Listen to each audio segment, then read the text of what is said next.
시청하시기 전에 구독과 좋아요 꼭 부탁드립니다. 감사합니다. 냉전시대 미소 간의 경쟁의 산물 중에 하나가 우주개발이라 할 것입니다.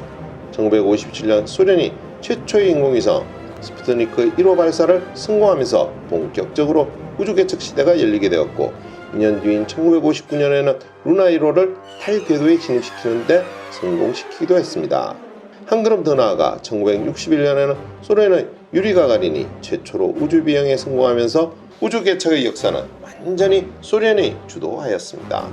그런데 이렇게 구겨진 미국의 자존심을 한 방에 날린 사건이 있었는데, 그것이 바로 1969년 아폴로 11호의 윈 달 착륙 성공입니다. 이런 상황에서 소련이 다시 반격에 나선 프로젝트가 있는데, 그것이 바로 오늘의 주제인 우주정거장입니다.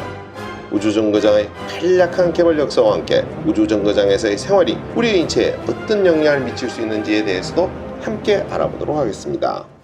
우주정거장은 한마디로 우주로 나간 우주비행사들이 머무는 곳이면서 동시에 우주 환경에서 각종 과학 실험을 수행할 수 있도록 꾸며진 공간이라 할 것입니다. 최초의 우주정거장은 1971년 4월 발사되어 유인 우주선 소유즈 10호와 결합한 러시아의 살루트입니다. 총 22명의 승무원이 1600회의 각종 실험과 관찰의 임무를 수행했으며, 특히 6호 발사 때는 16명의 우주인이 탑승함으로써 인간이 오랜 시간 우주공간에 적응할 수 있다는 것을 보여주었습니다. 이어 1973년 5월에 미국 최초의 우주정거장인 스카이랩이 발사되었고, 이후 세 번째로 1986년 2월에 2세대 우주정거장인 러시아의 미러가 발사되었습니다. 샬루트는 1991년, 스카이랩은 1980년, 그리고 미러는 2001년에 각각 임무를 마치고 퇴역했습니다. 현재 지구궤도상에 있는 우주정거장은 국제우주정거장으로 미국, 유럽, 러시아, 일본, 캐나다 등 16개국이 참여하여 1998년 건설 모듈이 처음 발사되었고 2010년에 완성되었습니다. ISS는 상공 약 400km의 지구 저궤도에서 시속 약 27,700km의 속도로 매일 지구를 15.7바퀴씩 돌고 있습니다. 이런 가운데 미국의 나사를 중심으로 유럽과 일본, 러시아, 캐나다 등 주요국은 2024년 완공을 목표로 ISS의 뒤를 이을 새로운 국제우주정거장인 루나 게이트웨이 건설을 추진 중에 있습니다. 이는 용어에서도 잘 알 수 있듯이 기존의 우주정거장과는 달리 지구궤도가 아닌 달 궤도에 건설되는 우주정거장입니다. 2024년 완공을 목표로 추진 중인 루나 게이트웨이는 화성 등 먼 우주로 나아가기 위해 건설되는 우주정거장입니다. 지구에서 화성까지 우주선을 한 번에 보내려면 대형 로켓은 물론 엄청난 양의 연료가 필요합니다.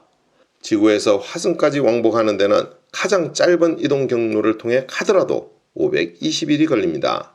만약 달 궤도에 우주정거장이 있으면 지구에서 떠날 땐 달까지 가는 연료만 싣고 가서 달 궤도의 우주정거장에 도착한 후 머물면서 연료를 보충할 수 있기 때문에 비용을 아낄 수 있다는 장점이 있다고 합니다.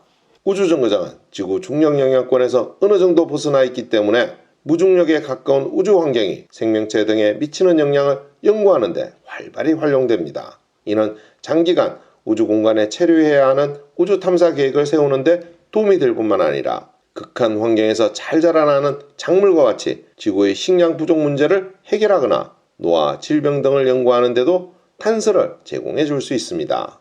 그러면 이런 우주정거장에서 인간이 장기간 생활을 하면 신체에 어떤 변화가 생길까요? 인간은 태어나면서부터 평생 중력의 영향을 받습니다. 그리고 우리의 몸은 지구 중력에 항상 저항하고 있기 때문에 운동을 따로 하지 않아도 근육과 뼈를 대체로 단단하게 유지할 수 있다고 합니다. 하지만 우주정거장과 같은 무중력 상태에선 사람을 비롯해 모든 물질이 공중에 둥둥 떠게 되는데, 이는 곧 우리 몸에도 영향을 미치게 됩니다.